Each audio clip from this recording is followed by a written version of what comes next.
Malam teman-teman, ini udah setengah 8, mau dimulai aja atau tunggu dulu temennya nih?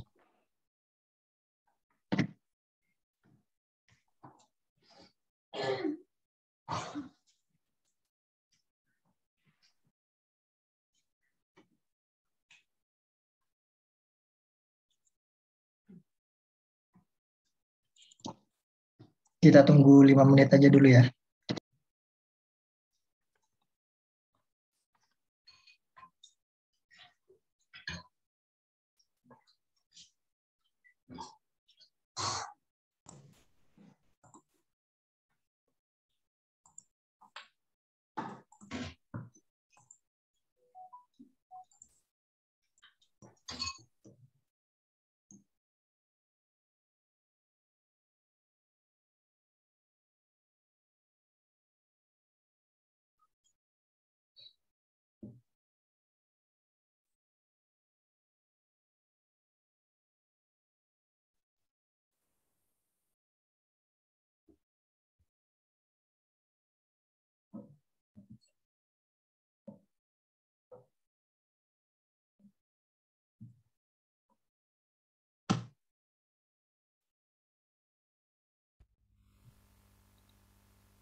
Ini materi tutorialnya itu metode gaya buat rangka batang sama persamaan 3 momen. Nah, sebelumnya aku review dulu deh ini yang struktur statis tertentu sama tak tentu. Jadi yang dimaksud sama struktur statis tertentu tuh yang seluruh reaksi perletakan dan gaya dalamnya tuh bisa dicari pakai persamaan kesetimbangan yang ada 3 itu, sigma V, sigma H, sigma M, atau dengan persamaan tambahan. Persamaan tambahan tuh maksudnya kalau misalkan contohnya ada internal hinge gitu kan, kita tahu tuh sigma momen di titik tersebut itu 0 kan. Nah itu persamaan tambahan, jadi bisa termasuk juga gitu ke dalam struktur statis tertentu. Sedangkan kalau struktur statis tak tentu itu struktur yang nggak semua reaksi peletakan dan atau gaya dalamnya itu bisa dicari pakai persamaan keseimbangan maupun persamaan tambahan gitu. Nah ini tuh jadi kalau buat yang struktur statis tak tentu ini kebagi jadi dua, kebagi jadi yang eksternal. Kalau yang reaksi perletakan yang apa yang nggak semua reaksi perletakan bisa dicari itu berarti struktur statis tak tentu secara eksternal. Sedangkan kalau yang nggak semua gaya dalamnya bisa dicari itu maksudnya dia struktur statis tak tentu yang secara internal gitu. Nah, kalau untuk rangka batang, derajat ke tak tentuannya atau I itu bisa dicari pakai rumus yang ini. Ini kayaknya udah cukup familiar juga ya. Jadi rumusnya itu jumlah batang ditambah jumlah reaksi peletakan dikurang 2 dikali jumlah join. Nah ini contohnya buat struktur rangka batang yang statis tak tentu internal gitu. Jadi dia kelebihan kelebihan batangnya nih buat sebagai syarat stabilitas strukturnya gitu. Nah ini kan kalau misalkan kita hitung berarti kan derajat uh, ketak tentuannya itu jadi berapa nih? 6 ditambah 3 dikurang 2 dikali 4 gitu ya. Jadi 9 kurang 8 jadi 1. Nah ini 1 kan jumlahnya. Nah dia tuh tapi secara internal nih yang harus diperhatiin. Sedangkan kalau misalnya kita lihat yang bawah itu sebenarnya nanti dapatnya 1 juga. Jumlah batangnya ada 5 ditambah reaksi peletakannya ada 4 dikurang 2 dikali joinnya ada 4. Nah ini 1 juga, tapi ini secara eksternal gitu. Maksudnya tuh dia kelebihannya di reaksi peletakannya ada 4 gini kan. Sedangkan kalau yang atas kan ini ada 3 doang kan. Jadi maksudnya reaksi peletakannya ini kita bisa cari pakai persamaan kesetimbangan aja gitu yang ada 3 itu. Sigma M, sigma V, sigma H. Nah ini reaksi peletakannya bisa kita cari semua, tapi ketika kita pengen nyari gaya dalamnya kita nggak bisa, kita butuh satu persamaan tambahan buat nyari gaya dalamnya. Sedangkan kalau yang ini kita nggak cukup nih cuma pakai persamaan kesetimbangan aja nih yang sigma M, sigma V, sigma H.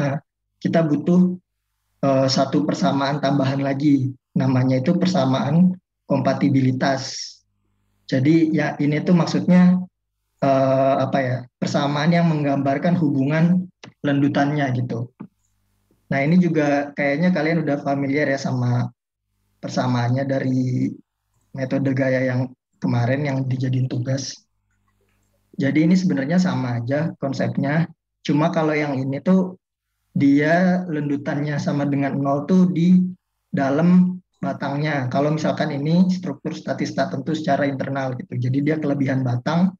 Nah yang lendutannya nol tuh yang di batangnya. Kalau misalkan dia eksternal, ini yang kayak gini nih contohnya, ini caranya sebenarnya mirip-mirip kayak yang udah kalian pelajarin di minggu kemarin. Nah, jadi secara umum kayak gini, buat prosedur pengerjaannya yang pertama cari derajat ke tak tentuannya atau I, termasuk jenisnya juga nih, dia internal atau eksternal gitu, struktur statis tak tentunya. Terus habis itu pilih elemen yang dijadiin sebagai redundant dan pastiin bahwa primary structure ini struktur yang kalian tinjau itu nantinya merupakan struktur statis tertentu dan stabil gitu strukturnya, memenuhi syarat stabilitas. Terus tulisin persamaan kompatibilitas, cari besarnya lendutan yang harus dicari buat menyelesaikan masalah persamaan kompatibilitas tersebut. Habis itu tentuin reaksi peletakan sama gaya dalamnya. Ini secara umum kayak gini buat teorinya. Kita langsung masuk contoh soal aja ya. Nah ini contohnya ada struktur rangka batang kayak gini, disuruh cari reaksi peletakan sama gaya dalamnya. Nah yang pertama kita tentuin derajat ke tak tentuannya, I sama dengan M plus R min 2J. Ini kalau misalkan kita cari nanti dapatnya 1. Nah habis itu kita mesti lihat dulu nih, dia tuh 1 gara-gara kelebihan batang atau gara-gara kelebihan peletakan gitu. Nah kalau misalkan kita lihat di sini, ini kan reaksi peletakannya ada 4 kan. Dan sedangkan buat batangnya ini udah pas gitu. Maksudnya ini pasti bisa dicari semua gaya dalamnya. Cara taunya biasanya sih dia nggak ada yang nyilang gini. Kalau misalkan nyilang biasanya dia kelebihannya di reaksi di jumlah batangnya, bukan di reaksi perletakan gitu. Atau kalau misalkan kalian mau mau mastiin banget, bisa coba bayangin gambar pakai cara yang dulu di statika gitu, yang diajarin Pak Sigit. Jadi kita bikin segitiga dulu, habis itu bikin 1 titik, dihubungin 2 batang, 1 titik 2 batang, 1 titik 2 batang. Nah ini kan udah pas. Kalau udah pas berarti dia nggak kelebihan di jumlah batangnya, tapi kelebihan di reaksi perletakannya. Kalau misalkan ada derajat ketentuannya, dia nilainya bukan 0 gitu. Nah habis itu kan ini kita udah dapat nih, dia derajat ketentuannya ada 1 dan kelebihannya di reaksi perletakan nih. Jadi kita mesti pilih salah satu reaksi perletakan buat kita jadiin redundant gitu. Redundant tuh gaya gaya ya mirip-mirip gaya maya lah. Jadi kita bikin dia sebagai gaya satu-satuan dulu yang untuk kita cari nantinya pakai persamaan kompatibilitas. Nah habis itu ini dipilih primary structure-nya kayak gini. Jadi yang di titik D, ini reaksi peletakannya bakal dijadiin redundant. Sehingga ini primary structure dengan beban real, dengan beban yang ada di soal gitu. Terus nanti dengan beban kayak gini itu kira-kira dia bakal melendutnya ke bawah kan. Arahnya ke bawah gitu delta D-nya. Nah, terus kita tinjau juga nih ada dua nih, primary structure juga, tapi yang bebannya beban redundant. Dianggap di D itu bebannya ke atas sebesar satu satuan. Nah, nanti dia bakal melendut ke atas, anggaplah sebesar delta kecil D gitu. Nah, dari dua primary structure ini nanti bisa kita bentuk nih persamaan kompatibilitasnya nih. Yaitu kayak gini, delta D, delta besar D, ini yang di primary structure dengan beban real,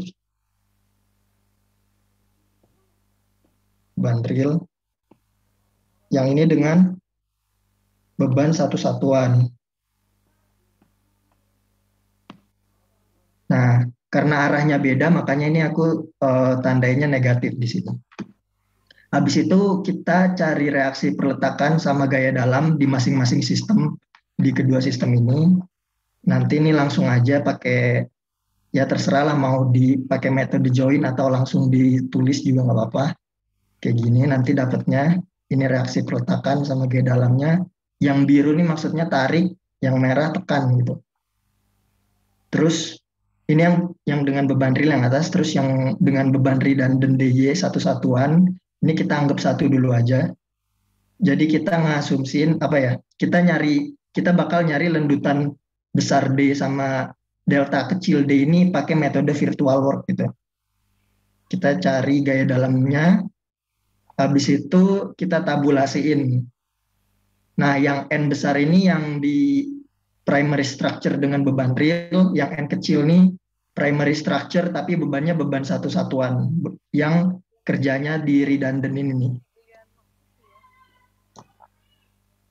Nah, ini nanti dapat gaya dalamnya, terus apa dicari, ini kan rumusnya nanti bakal kayak gini kan. Sorry. Delta yang besar itu bakal sigma N besar N kecil L dikali A. Ini tuh jadi nanti kayak apa ya? Dulu kan di virtual world ini bisa dianggap sebagai structure real gitu. Yang ini structure virtual atau sistem virtual gitu. Kita mau nyari lendutan di D kan. Berarti kan kita cari struktur gaya dalam dari struktur yang dibebani beban real. Habis itu kita cari struktur yang dibebanin sama beban virtual. Nah, makanya buat nyari delta di sini, delta D di sini, itu nanti sigma dari gaya dalam di struktur real sama gaya dalam di struktur virtual gitu. Yang di real N besar, yang di virtual N kecil. Nah, tapi kalau misalkan kita mau nyari delta kecil D yang ada di struktur redundant ini, kita struktur real sama struktur virtualnya tuh sama, makanya nanti jadi N kuadrat L gitu. Jadi sigma N kuadrat L. Nah, nanti udah setelah dicari nilainya dapat nih delta besar D sama delta kecil D-nya, kita masukin ke persamaan kompatibilitasnya gitu. Nah, setelah masukin nanti bisa dapat tuh ketemu besar reaksi perletakan di D gitu atau di titik yang kita jadiin redundant. Ini sebenarnya yang dijadiin redundant kan kalau strukturnya mau stabil harus di titik C atau di titik D gitu. Nggak boleh di titik A. Kalau di titik A dia strukturnya bakal jadi nggak stabil. Kalau misalkan kita bikinnya jadi roll semua gitu, ini kan jadinya nggak stabil kan. Nah, ini nggak bisa dijadiin primary structure gitu. Mau nggak mau harus di C atau di D. Nah, habis kita dapat besar reaksi peletakan di D, habis itu kita cari reaksi peletakan sama gaya dalamnya pakai prinsip superposisi aja langsung gitu. Jadi gayanya itu sama dengan ini gaya di struktur real gitu ya. Itu sama dengan gaya di primary structure dengan beban real ditambah gaya di primary structure dengan beban satu satuan dikali dy-nya.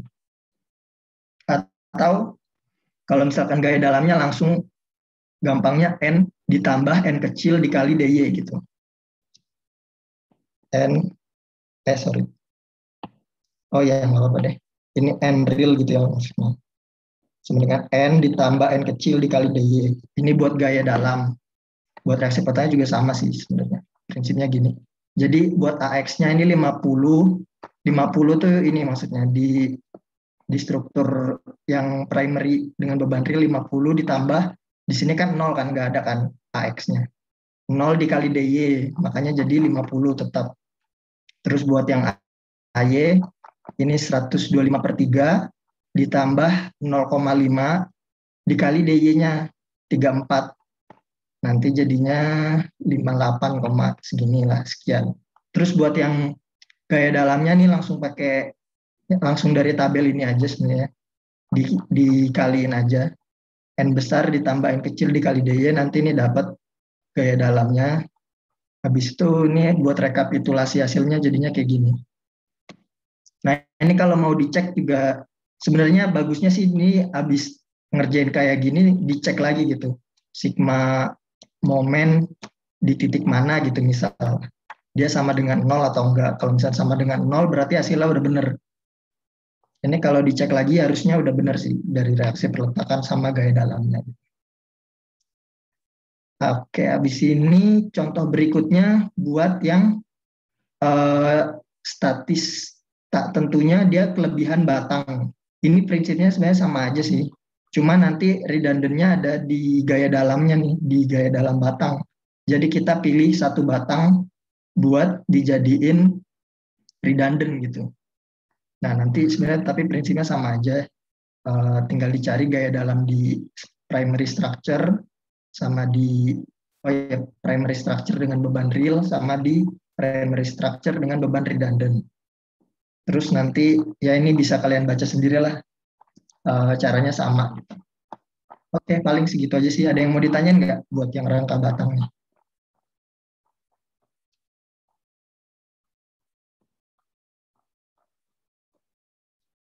Udah jelas atau belum? Atau aku kecepatan ngomongnya?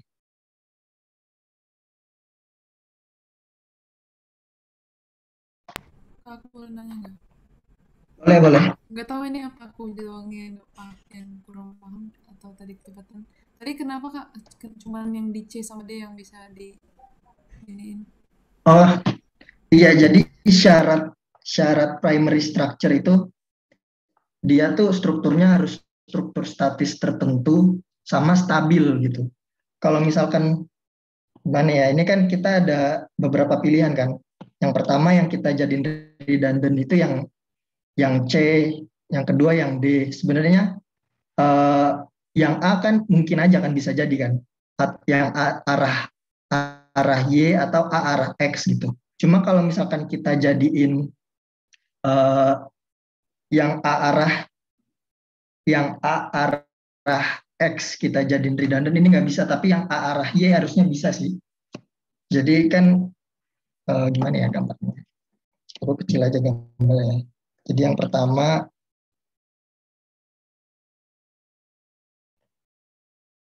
dia bisa gini, di sini sendi, sini roll, di sini redundant gitu.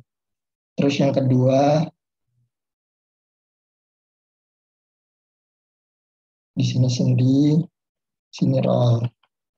Nah, kedua ini nih masih stabil strukturnya. Dia reaksi peletakannya ada 3 dan apa ya, nggak melanggar syarat stabilitas gitu.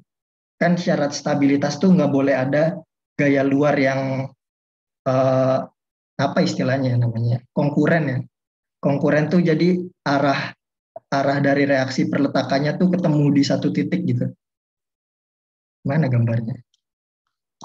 Misal gini. Ini roll tapi ngadepnya ke sini gitu ya. Ini kan arahnya nanti kan ke kiri kan. Kiri, kira-kira ini horizontal. Terus yang ini vertikal. Terus yang AX-nya horizontal juga. Nah, ini kan ketemu di satu titik. dia jadinya nggak stabil nih strukturnya. Jadi kalau ada beban, sigma momennya nggak mungkin nol kan, persamaan kesetimbangannya nggak mungkin terpenuhi gitu. Nah ini yang ketiga juga kemungkinan dia bisa di sini roll, sini roll, sini roll, AX yang dijadiin redundant gitu. Nah kalau kayak gini nih nggak stabil nih karena gayanya paralel. Gaya luar tuh nggak boleh paralel juga. Ini kan jadinya ke atas semua kan nanti. Di primary structure-nya reaksi perletakannya jadi ke atas semua gitu. Nah ini juga nggak mungkin terpenuhi nih, syarat stabilitasnya nggak ada. Kalau misalkan kita pakai sigma H, ini kan nggak mungkin sama dengan nol kan. Kalau misalkan ada gaya luar aja kayak gini. Atau ini juga sebenarnya gaya luar sih redundantnya nanti. Ini kan nggak ada yang lawan gitu. Nggak ada yang lawan dia eh, apa ya, nggak ada yang lawan buat memenuhi persamaan kesetimbangan ini. Jadi kalau misalnya ada gaya, pasti strukturnya geser gitu loh. Ini kan roll roll roll kan. Jadi tinggal dia bakal geser aja, bakal berpindah, nggak mungkin setimbang gitu. Atau yang keempat, sebenarnya bisa sih yang keempat. Jadi yang dijadiin redundant tuh AY. Jadi begini, sini roll, sini roll, sini roll, tapi ngadepnya ke sono. Nah kalau kayak gini masih bisa, ini masih stabil deh, ini boleh. Yang ini yang nggak boleh nih, yang ketiga. Jelas nggak jawabannya? Oh, udah Kak. Aku udah ngerti. Masih Kak. Oke, ada lagi?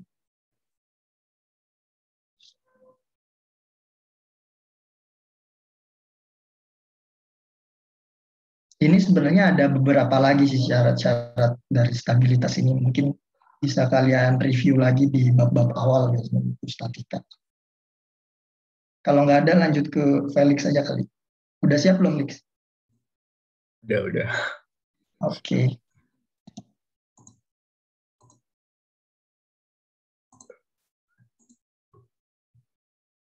Oke, terus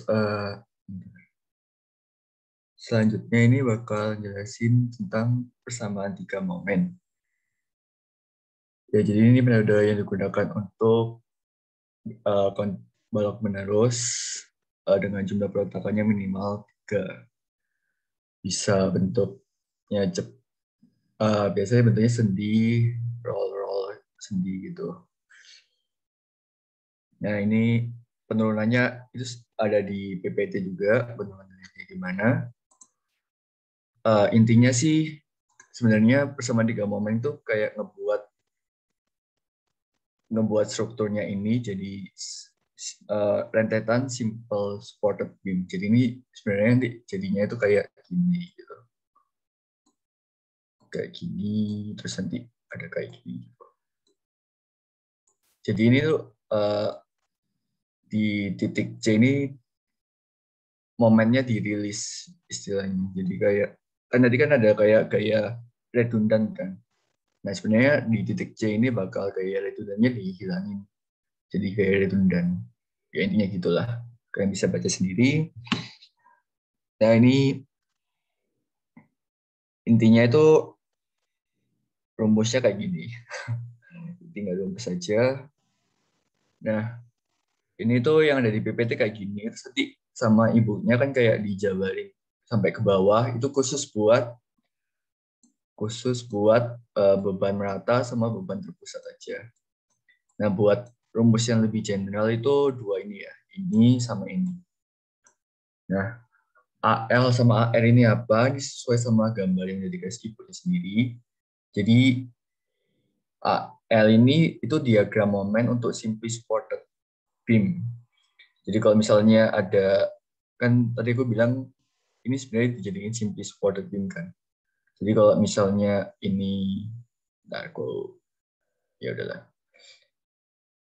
misal di sini gitu, sini misal ada gini gitu, gini, nah misalnya kayak gini, terus ini ada gini, ini ada gini, nah ini tuh bakal treat sebagai simply supported beam gitu. Ini berarti diagram momennya kan kayak gini kan. Terus yang ini bakal kayak gini. Nah ini tuh AL. Ini kalian hitung berapa? Itu jadi AR. Kalian hitung berapa? Ya ini kan kalau dari quiz kan ini udah sering ya. Ini kan P, AB per L. Terus yang ini berapa gitu, aku lupa. Nah terus kalau XL itu tinjaunya dari sini. Dari sini centroidnya di mana itu XL. Ini XL. Terus kalau XR itu dari kanan. Centroidnya dari mana? Ini XR. Nah, gitu. Terus kalau misalnya bentuknya aneh-aneh, ya udah kalian pakai integral caranya. Nah, terus kalau bentuk alternatifnya ini kalian kayaknya bakal diajarin kelasnya kapan? Atau udah diajarin tentang FEM ini, Besom deflection. Nah, FEM ini sebenarnya tinggal kalian lihat di tabel. Ini aku ada sediain tabel di sini. Ini kalian tinggal lihat aja fix end momennya berapa, terus tinggal masukin ke persamaan ini. Nah ini yang perlu diperhatiin ini cuma ini sih. Ini ada left, ada center. Berarti misal nih buat yang alternatif 2 kayak gini lagi. Bentar. Misal nih, ini kayak gini gitu. Terus bebannya itu kayak gini. Nah kayak gini lah. Nah si kebalik ya udahlah. Ini internal roller terus gini gitu. Kayak mau ya udah ini kan berarti kan buat yang bagian ini kan L, ini C, ini R. Nah, kita tinjau satu-satu nih buat bentang LC sama buat bentang CR kayak yang tadi atas ini. Dipisah gitu. Nah, buat yang pertama bentang LC itu kita lihat FEM LC sama FEM CL. FEM LC itu FEM di sini atau momen di akhir L sama momen di akhir C. Itu maksudnya LC sama CL sini. Jadi tinggal kalian lihat aja. Ini kan bentuknya segitiga gini kan. Kalian bisa lihat di sini. Tuh, ini kurang besar. Nanti kalian bisa lihat sendiri. Ini WL kuadrat per 30 sama WL kuadrat per 20. Jadi ini yang di sini tuh bakal WL kuadrat per 20. Sini tuh bakal astaga, sulit banget. Per 30. Gitu. Nah, nanti juga kalian tinjau juga sama kalau misalnya bebannya itu pusat, sini frame-nya itu berapa, lihat di tabelnya. Kalau misalnya nggak boleh pakai tabel, ya kalian pakai cara yang ini aja, yang sesuai sama PPT. Oke, nah sekarang ini cara kerjanya straightforward, masukkan rumus jadi. Nah ini contoh soalnya. Nah ini aku nggak sempat ngedit yang bagus, ya udah jadi kayak gini aja. Nah ini tentukan reaksi peletakannya. Nah, tadi kan persamaannya diturunkan untuk internal roller. Nah ini kan bentuknya kan jepit kan. Nah jepit ini bisa kita ubah jadi sendi sama internal roller. Jadi ini bisa kita ubah jadi ini sama ini. Nah, jadi ini A titik aslinya, terus kita expand ke samping kiri A aksen. Tapi ini panjangnya 0 gitu. Panjangnya 0. Terus ya ini lanjutannya sama, ini ada B di sini. Ini ada ban. Terus dan seterusnya. Gitu.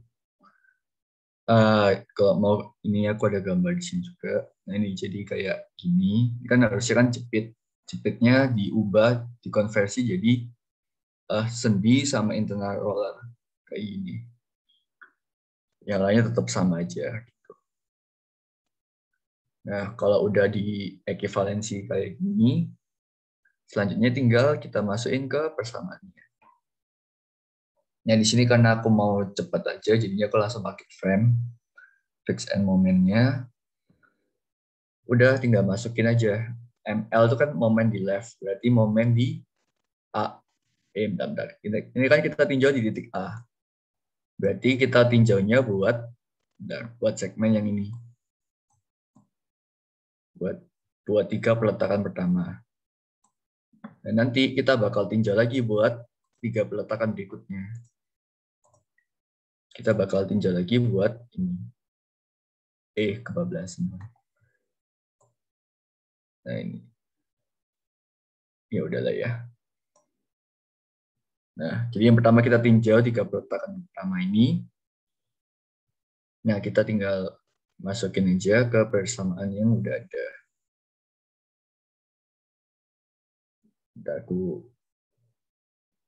Ya udah, tinggal masukin aja. Aku copy deh. Terus.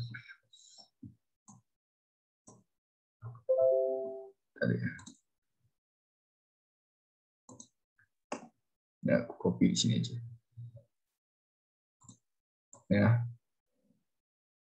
Nah, kita lihat yang ungu ini dulu. Jadi kan momen yang di kiri ini kan sendi. Jadi momennya 0. Berarti kita langsung hilangin aja. Terus sekarang 2M center. Centernya di A. Jadi 2MA. Panjang kirinya 0. Panjang kanannya 20. Kita masukin 20. Terus M kanannya itu MB kan. MB. Panjang kanannya 20. Jadi gambar ini. Tinggal masukin. Terus yang luas kanan kita masukin juga. Panjang kirinya 0, jadi kita abaikan langsung. Terus tinggal kita tinjau panjang kanannya. Nah, panjang kanannya kan 20 kan, kita masukin 20. Terus ini kalian bisa pakai fix and moment atau pakai cara yang tadi, cari AR-nya berapa, XR-nya berapa. Kalian bakal dapat yang sama sih, seperti yang tadi. Gitu. Terus jadi kalian bakal dapat persamaannya pertama 2MA plus MB sama dengan sekian. Yang kedua kita cek buat 3 peletakan berikutnya. Caranya juga sama, tinggal masukin aja. Dan nanti kalian bakal dapat persamaan yang kayak gini. Persamaan kayak gini. Nah, yang ini tuh buat yang beban terpusat. Kan yang titik B kan kayak gini bentuk. Inilah. Gini. Sama gini. Ya udah. Nah, yang frame LC plus 2 frame CL ini buat yang beban terpusat, yang ini tuh buat beban yang kanan ini. Kalian bisa lihat tabel atau kalian hitung sendiri. Ini diagram momennya gimana, kalau parabola juga gimana, itu juga bisa. Nah, terus kalau misalnya udah kalian masukin semuanya, kalian bakal dapat persamaan ini. Nah, nanti kalau kita lihat di MC ini ada cantilever sebenarnya. Jadi kita bisa langsung hitung momen di titik C. Nah, caranya gimana? Nah, ini kita ya jadi cantilever biasa sebenarnya. Bentar, aku nggak muncul ya. Oh, tuh.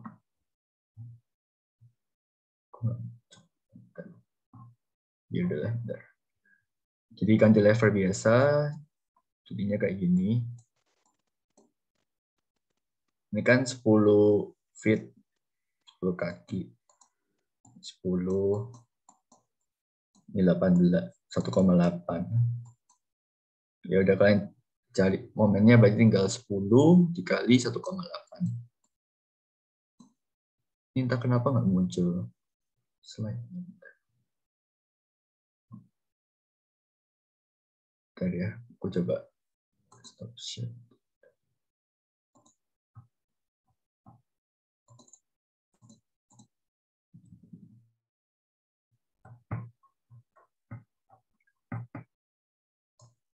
Kayak komputerku lagi. Nah,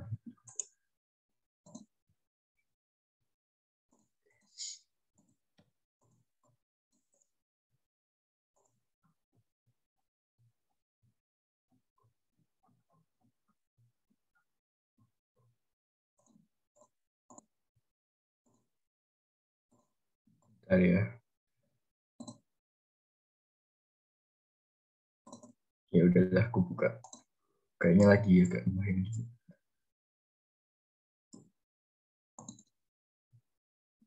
Nah, ya udah ini aja. Nah, inilah. Dan nanti kan udah kita hitung cantilevernya itu berapa momennya, terus kita bisa peroleh persamaan yang kedua.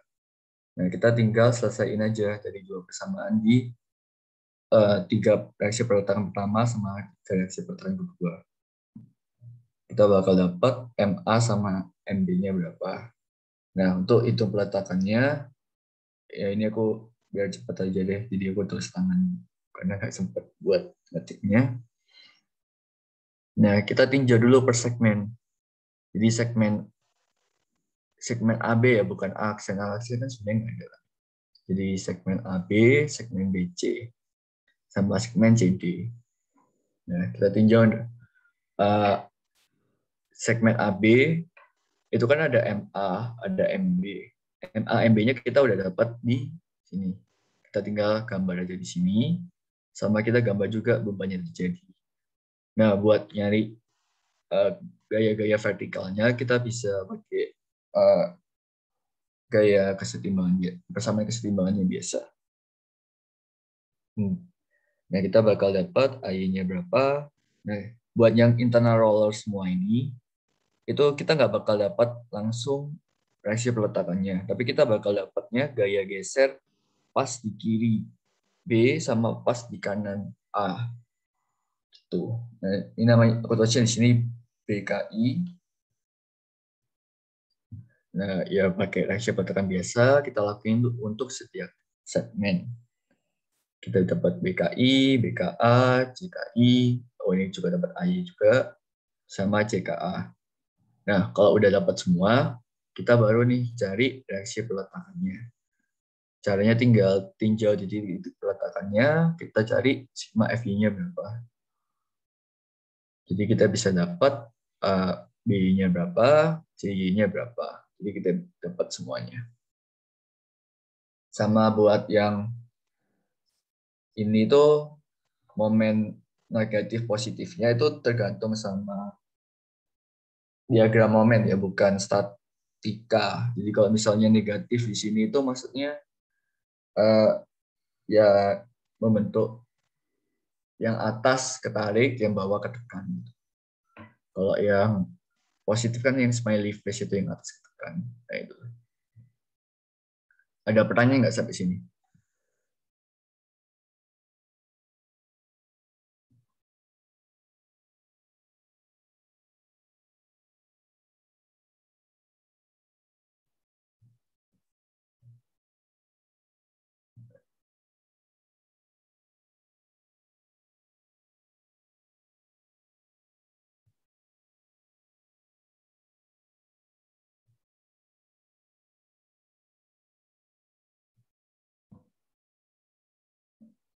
Udah jelas ya berarti ya.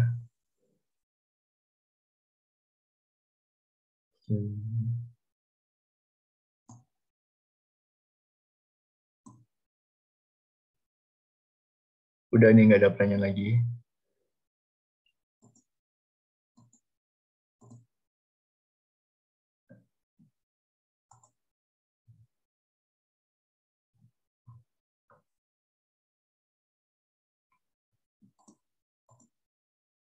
Kalau buat tugas kemana ada yang bingung Kak? Atau udah bisa semua kayaknya?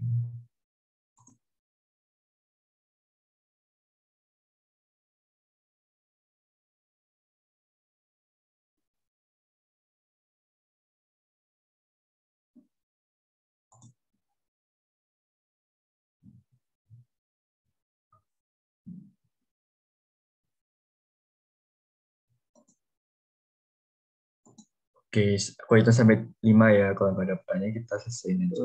Kak, mau nanya deh kalau gitu. Nah, ya kenapa? Halo, kedengeran nggak Kak? Kedengaran? Mau nanya ini sih Kak, soalnya aku masih sedikit bingung buat kan di buku Hilbert tuh belakang ada yang rumus-rumus langsung gitunya kayak, ya bener nggak sih Kak? Bentar ya. Iya, kalau iya kenapa? Iya kenapa? Dan aku tuh masih bingung kayak ini pakai yang mana dan itu pakai gimana cara, kan kadang jarang ya soal yang langsung bener-bener persis gitu sama kasus yang di bukunya gitu. Bentar ya, aku coba buka Hiblernya. Yang apa sih yang ada delta gitu kalau nggak salah. Yang ada gambar batangnya. Itu biasanya superposisi aja sih. Kayak bisa beban di soalnya, nanti kita kan tinggal jumlah-jumlahnya. Kan biasanya kayak soalnya beban kok, bagian depan ini kan ya. Ya itulah, yang defleksi dan kawan-kawan. Yang ada rumus langsungnya gitu loh Pak. Oh iya, biasanya kan yang dicari kan maksimumnya berapa gitu. Ini kalian tinggal, kalau misalnya perlu, tapi nggak tahu ya, kalian boleh langsung pakai di sini atau enggak ya, nggak tahu juga sih. Tapi kalau yang dari soal kan biasanya kan macam-macam gitu kan bebannya. Itu kalian bisa superposisi aja. Bentar ya. Coba.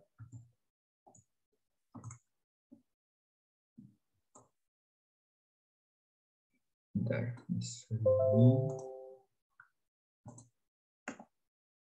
Oke, coba aku share screen dulu.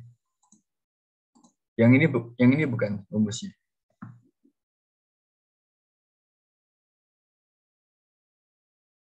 Ya kayak gitu. Ya ini ya kalau yang di Hibler emang kayak terbatas buat yang beban kayak gini sih. Kalau misalnya ya di soal kan bisa macam-macam gitu kan. Bisa aja kayak gini. Ya pokoknya kalian posisiin aja. Posisiin aja gitu. Jadi misal ini beban ke pusat, terus ada beban merata, terus ada beban ke pusat. Jadi kalian bisa, karena masih elastik linear, kalian bisa pakai nih rumus-rumus yang ada di sini. Kalian jumlahin aja, misal di titik yang sama, untuk beban terpusat aja itu berapa, kalian masukin sini. Tapi nggak tahu ya, Kak, boleh langsung pakai rumus yang di sini atau enggak ya buat penurutan kayak gini. Gitu sih sebenarnya. Jadi lebih ke disuperposisiin dulu aja kayak. Kuncinya di situ mungkin. Iya, di superposisi. Kalau gitu ya oke deh. Nanti mungkin kalau aku ada pertanyaan nanya lagi lewat PC aja. Oh iya, oke. Thank you Kak. Sama-sama. Ada pertanyaan lain?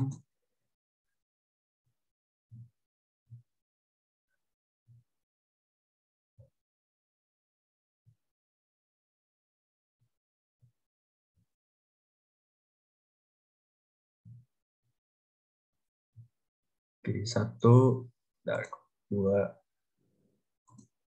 3, 4,